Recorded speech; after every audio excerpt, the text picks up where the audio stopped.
Istana Negara kita yang Bapak Presiden Jokowi berkantor itu nggak ada title-nya. Nanti kalau tiba-tiba cucunya Dendels datang bilang itu punya saya, bisa. Itu real story. Itu real story. Jadi jangan lupa Kementerian Keuangan depan itu adalah gedung Dendels ya.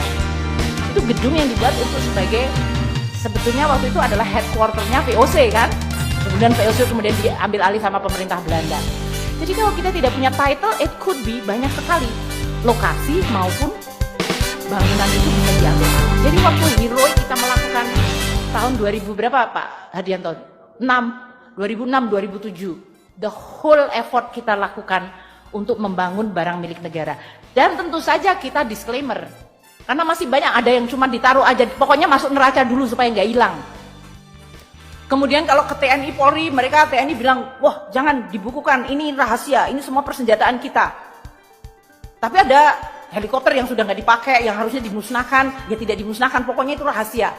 Jadi untuk membangun kepercayaan semuanya, termasuk waktu itu hampir semua kementerian lembaga punya barang-barang milik negara yang dikerjasamakan dengan swasta, menghasilkan penerimaan terus masuk duit pejabatnya, nggak masuk dalam laporan keuangan. Jadi teman-teman mahasiswa di sini ya, 2006, 2007 ke 2018 sekarang, it is only 10 or 12 years. Waktu saya jadi Menteri Keuangan yang pertama, within this 12 years sebetulnya this republic has a revolusi yang sangat luar biasa besar di dalam pengelolaan barang milik negara. Dan itu bertahap, waktu itu setiap kementerian negara sampai kita kulon-kulon datengin bilang, Mbak kita harus lakukan. Bayangkan dulu jalan kita nggak pernah inventarize. Kita nggak pernah tahu kita udah bangun berapa jembatan, kita nggak tahu berapa sekolah kita bangun, universitas pun kita nggak tahu. Ada universitas kompleksnya sudah nggak tahu digrogotin sama entah siapa, tiba-tiba hilang, colak sini, coek sini. Itu terjadi. Maka kalau sekarang kita ini sudah WTP, kelihatannya gambar tangganya indah itu ya, merah, kuning, hijau. Saya nggak tahu, merah, kuning, hijau di langit yang biru, mestinya gitu. Tapi itu menggambarkan the evolution dari kita sekarang, kita sudah masukkan dalam, sudah divaluasi, sudah diadministrasikan, dan bahkan saya minta sekarang adalah pemanfaatan. Kalau saya sering mengatakan pada Dirjen Kekayaan Negara seperti ini, saya pernah tinggal di Amerika cukup lama.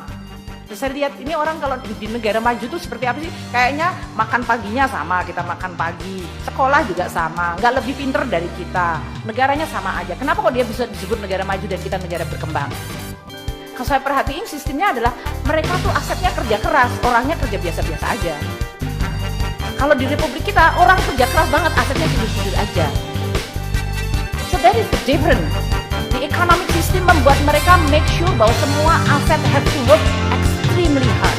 Gak ada uang nganggur, gak ada space nganggur, gak ada barang nganggur, gak ada capital nganggur.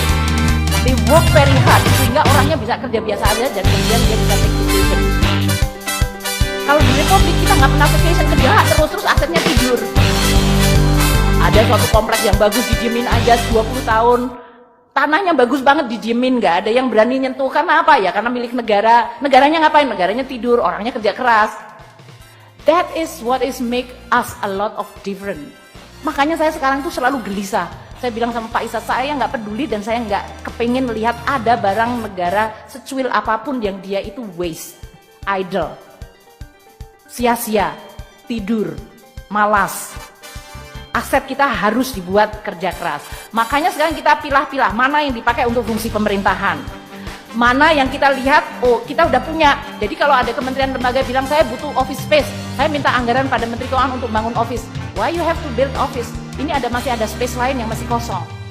Oh enggak, tapi itu kan sebagian miliknya kementerian lain. Kenapa? Memangnya kalau combine satu gedung miliknya 2 menteri nggak bisa kerjasama? Karena semua kementerian biasanya pengen punya gedung sendiri, pengen nama sendiri, punya space sendiri. Jadi kita harus make sure bahwa sekarang menciptakan disiplin di dalam pemanfaatan aset,